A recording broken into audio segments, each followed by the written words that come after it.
Bismillahirrahmanirrahim. Alam raya ini milik Allah. Dan semua di alam raya ini milik Allah. Maka dipilih tidak dipilih itu terserah yang punya apa terserah kita. Apa terserah kriteria, apa terserah definisi. Dalam konteks kita sebagai objek diambil, tentu terserah yang punya. Kemudian Allah bilang, orang-orang itu saya pilih. Nah kalau milihnya Allah berdasar kepunyaan, tentu Allah boleh dong memilih orang yang sebetulnya berstatus dolim. Ya tapi ya tetap dia dolim, tapi ya tetap dipilih. Kenapa ya? Karena Allah yang punya. Saya misalnya orang kaya, boleh nggak punya HP buruk? Boleh kan? Terserah saya. Saya orang kaya, beli HP mahal, medium, dan paling buruk. Boleh enggak? Boleh saya yang punya. Nggak boleh, Gus, ini orang kaya harus beli HP yang mahal. Yang bilang harus siapa? Nah kegoblokan kita ini seperti ini. Nak wong sugih HP ini kudu larang. Nak wong alim kudu bojone ayu. Sing kudu darani kudu ayu ku sapa? Nak maji jalan yang dumbu swarga lho kudu ku sing swargane mbam tapi kudu. Nah, kita ini sering berpikir ngatur Tuhan. Nah, Indonesia negara yang mayoritas muslim terus Islam Indonesia kudu dadi sampling Islam seluruh apa? Dunia. Ya ora usah sombong ngono ya keben mayoritas juga wonge kakean ngono ae ora perlu GR jadi sampling percontohan Islam internasional ora perlu ngono. Lah misalnya terus dadi contoh misalnya nang Masjid Haram niru Jumatan ning Indonesia berangkat mbek do rokokan. Bariku teki diusep-usepno ning pojok pager. Lah misalnya wong Mekah terus do ngono kabeh karena mencontoh Islam Indonesia. Kacau gak? Ora usah GR ngono biasa wae. Napa? Biasa wae. Terus misalnya mencontoh Islam Indonesia nak jaran Wali Songo terus tahlilan nunggu nganti setengah jam. Lah terus raudhah dikepung ngono rak macet Mekah Madinah. Mergo agar ziarah Nabi terus lungguh apa? Sak jam. Nak ning wali sak jam ning Nabi 2 jam lah kira-kira gitu. Ya malah nganyak Kanjeng Nabi to. Nabi sekaruan afdhalul khalqi mbok dongakno wa maghfir lahu warhamhu. Iku malaikat sak langit miso. Ya Nabi kok dongakno di sepuro. Kowe tapi ya butuh sepuro. Enggak boleh doakan Nabi gitu enggak boleh. Wa sholli ala sayyidina Muhammad wa ala alihi enggak boleh pakai ighfir lahu. Masalahnya tahlilan apa alam donga iku terus kamu gunakan. Ya misalnya terjadi percontohan Islam dunia terus Nabi kapundhut ditalkin, nek ditakoki waman rebuka piye. Terus Nabi warai waman nabiyuka. Mesti Nabi yo pro, lah aku Nabi coba takoki. Jadi kita ini sering kumo luhur karena kita mayoritas terus jadi percontohan ora usah ngono. Paham ya napa? Ndak usah ngono, mayoritas ae tapi ora usah GR jadi apa? Percontohan internasional. Mungkin kalau masalah Islam damai ya bagus. Tapi itu kan tidak hanya Indonesia. Di mana-mana yang Islam damai juga banyak. Dan yang tukaran juga banyak. Toh yang tukaran nggak pernah maklumatkan diri ini percontohan janda. Ya biasa saja. Saya ulang lagi ya. Maka menurut saya nggak akan benar pendapat Khawarij atau pendapat Islam yang keras bahwa orang dosa besar itu keluar dari Islam. Karena ketika Allah mengatakan, kemudian aku pilihkan kitab ini, tak kasihkan orang-orang yang saya pilih. Itu diantara yang pertama adalah, meskipun mereka sebagian tetap zalim. Artinya tetap zalim itu tidak menjadi dia keluar dari status Islam. Paham ya? Sekarang saya tanya, yang dikatakan warga Indonesia itu siapa? Ya siapapun yang bergeografis di Indonesia, lahir sebagai akte Indonesia, saya orang Indonesia.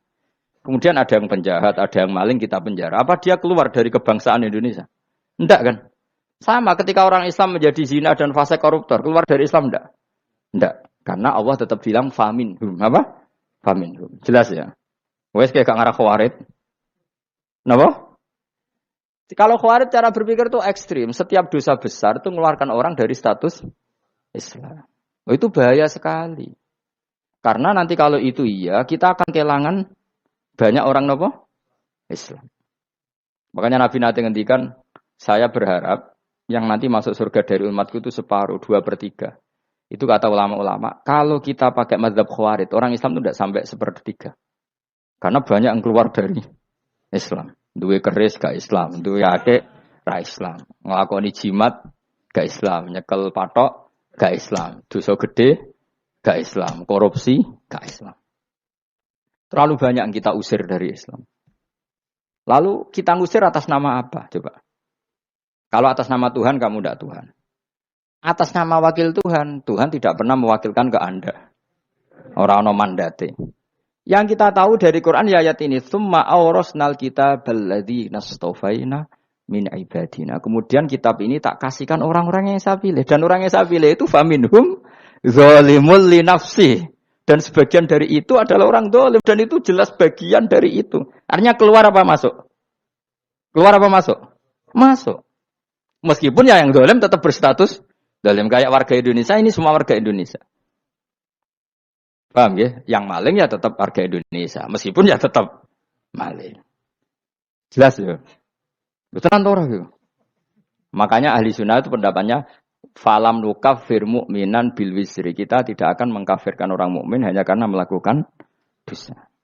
Kenapa ya? Karena Allah bilang faminhum setengah sangking itu masuk bagian.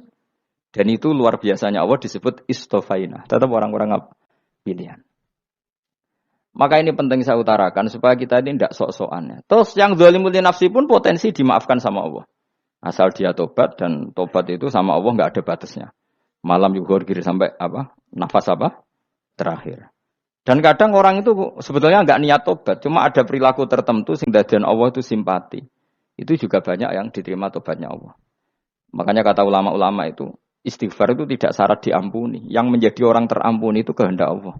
Istighfar itu bagian kecil dari syarat-syarat itu. Tapi bisa saja orang tanpa istighfar tapi diampuni Allah.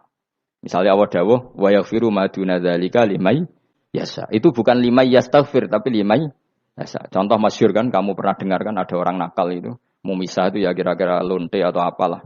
Dia datang pulang ketika melihat anjing ngeleti pasir, dia berpikir ini kehausan kayak saya. Kemudian dia turun ke sungai memberi minum anjing itu, kemudian Allah memaafkan dia karena itu. Pas itu di semua hadis riwayatnya dia tidak pernah istighfar. Telalah punya perilaku yang menjadikan dia diampun. Banyak enggak seperti itu? Banyak, makanya wa yaghfiru ma duna dzalika limayasa. Mayasa itu ya yang digedaki Allah. Bisa saja kalian ini sering istighfar tapi enggak dimaafkan Allah. Tapi telalah punya satu perilaku yang cara Allah itu penting, kemudian dimaafkan. Kayak Saharatu Fir'aun, itu dia tidak pernah istighfar, tukang sihir Fir'aun. Dia diampuni Allah, dikasih iman tuh gara-gara jadi wong Jogja. Terus ngono tok. Jadi pas mau duel adu sihir. Iku dalah dekne mendingan ya. Qalu ya Musa imma antulqiya wa imma annakuna nahnul mulkin. Monggo jenengan riyen napa kula riyen. Dadi gara-gara dekne didikan Jogja niku. Lah wong ape duel, mestinya tarung itu semakin cepat mengambil kesempatan kan semakin menang. Ini sudah jelas tarung. Ngapunten jenengan riyen napa. Lha iku pangeran itu terus simpati. Wong kok sopane ngono apa? Akhirnya Allah memberi iman gara-gara apa? Imma antul qiyah wa imma annakuna nahnul mulki. Monggo jenengan riyen. Lah Musa juga Allah juga enggak terima kalau nabinya kalah sopan. Sehingga Allah memerintahkan Musa adalah sopan. Mboten jenengan mawon. Jadi Nabi Musa qala bal alqu. Jadi Nabi Musa enggak jenengan riyen mawon. Jadi coba itu kan unik. Dia tidak ingin diampuni Allah, tapi adalah dia punya satu perilaku yang menjadikan Allah itu simpati, yaitu kesopanan dia dengan Nabi Musa. Imma antulqiya wa imma annakuna nahnul.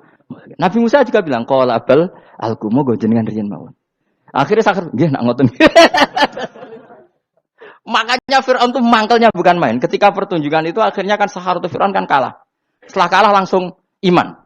Maka kata Firaun, ini jelas Musa itu guru kamu. Cuma pura-pura saja kamu pro saya.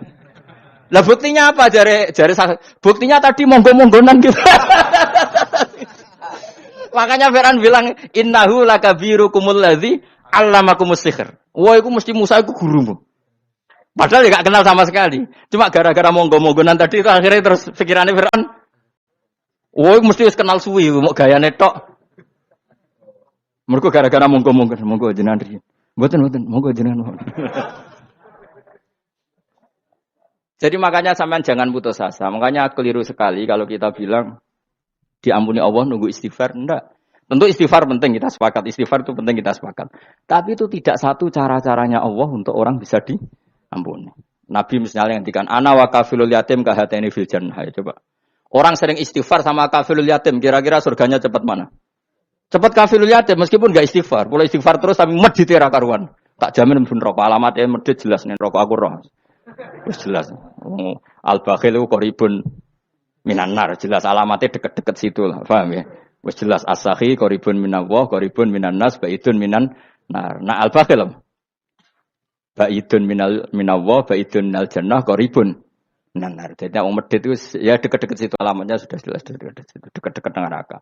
Ana wa kafilul yatim kahataini fil berapa? Apa semua yang dimaafkan Allah Nabi nyebut syaratnya istighfar? Kebanyakan malah enggak. Orang alim misalnya. Makanya orang alim kalau jarang istighfar kamu enggak usah iri. Orang alim tuh mulang tok, itu langit bumi mintakan ampun. Wa innal alima lastaghfirulahu man fis samawati wa man fil ard hatta khitan fil bahr. Orang alim itu otomatis dimintakan maaf oleh langit dan bumi sampai iwak ning laut. Mulane jendur aku sebab jarang istighfar. Aku sing istighfar iki akeh sembrono. Langit bumi no. Mulane kula nu jarang istighfar bukan karena saya sombong, memanfaatkan istighfar mereka no. Dan saya yakin itu lebih mandi timbang istighfar saya. Ngon koman fi samawati nglebokno Jibril, Mikail. Orang-orang keren apa makhluk-makhluk apa? Keren. Saya baru cari hadis yang wa innal muta'allim sing ijek belajar tapi belum ketemu. Nanti kalau ketemu tak kasih tahu apa? Karena hadisnya yang saya baca masih wa innal alim apa? Orang alim jadi agak ketat. Nah, nanti kalau sudah ketemu wa innal muta'allima. Nanti dicari. Tapi pasti palsu kalau ada itu. Karena semua tagnya itu apa? Alim. Atau ya kamu alim dibanding yang di bawahnya. Ya semoga itu masuk apa? Jadi dibanding orang Papua kan wis alim. Saya ulang lagi ya, ini penting sekali. Jadi latihlah jangan punya gerakan takfiri orang lain dianggap kafir, orang lain dianggap kafir karena Allah tidak pernah mengusir hambanya. Meskipun apapun salah dia, kata Allah tetap faminhum. Apa? Faminhum. Hum itu rujuknya ke yang depan. Jadi termasuk orang-orang yang saya pilih adalah faminhum zalimul li nafsi. Tetap dia di arena itu. Nisbatnya Islam ya tetap di area Islam itu. Meskipun yang ya kayak warga Indonesia coba. Warga Indonesia itu siapa? Yang terlahir di Indonesia dan berKTP berkartu keluarga Indonesia sudah. Nanti tentu yang bajingan tetap bajingan, yang koruptor tetap koruptor. Tapi menjadi warga Indonesia atau terus keluar dari warga Indonesia? Tetap warga Indonesia. Kira-kira seperti itulah analoginya. Tetap istofaina, tapi tetap berstatus faminhum dalim. Tapi rujuknya kan tetap faminhum ikut setengah sangking alladinas tofaina. Mulane ngaji sing tenanan. Kowe ora usah anut khawarit. Khawarit ku opo ngamukan. Sidik-sidik wong liya salah itu apa-apaan. Loh saya juga mangkel be wong dolim. Semua orang soleh mangkel be wong dolim. Tapi ya dihukum saja. Misalnya dalam Islam ada kisos, ada khat. Ada hadul qadzab, hadus sariko. Ya hukuman saja. Tapi hukuman itu tidak bisa menghilangkan status. Ya sama seperti manusia tetap manusia. Meskipun apapun dia ya manusia. Ya tadi misalnya manusia itu siapa? Ya manusia itu ya manusia. Terus kamu bikin orang yang standar ideal manusia adalah yang berperilaku baik. Yang enggak pernah salah. Kemudian kalau Zaid itu maling berarti tidak manusia. Terus barangnya apa? Ketek. Tidak bisa, makanya kembali lagi dinul aja. Kamu bikin definisi manusia itu tidak usah seangkuh itu. Manusia seperti ini manusia ya sudah, maling ya manusia, orang soleh ya manusia, orang sedengan ya manusia. Lelaki itu apa? Yang punya alat kelamin penis itu lelaki titik sudah. Sehingga nanti warisannya ya dia lelaki. Sholatnya dia bergaya. Kamu tidak usah bilang gini, lelaki adalah yang cakap memimpin, yang maco, yang kuat. Jika kalau tidak seperti itu namanya perempuan. Terus kamu membolehkan yang seperti ini jadi makmumnya perempuan. Imamnya perempuan sing maco. Kacau enggak kalau agama nuruti logika-logika itu? Enggak jawab aja. Kacau. Lalu lucunya sekarang banyak kecerdasan yang mengarah ke sana. Makanya agama ini jadi kacau. Karena sudah ada dinul ajais. Agama ini agama ummi. Ya agama ini agama ummi. Kata Allah huwallazi ba'atsa fil ummiyin. Ummiyin itu lugu itu polos. Jadi kalau orang polos misalnya gini, ini apa? Kira-kira kalau jawab orang polos ini, jam. Bagus kan jam?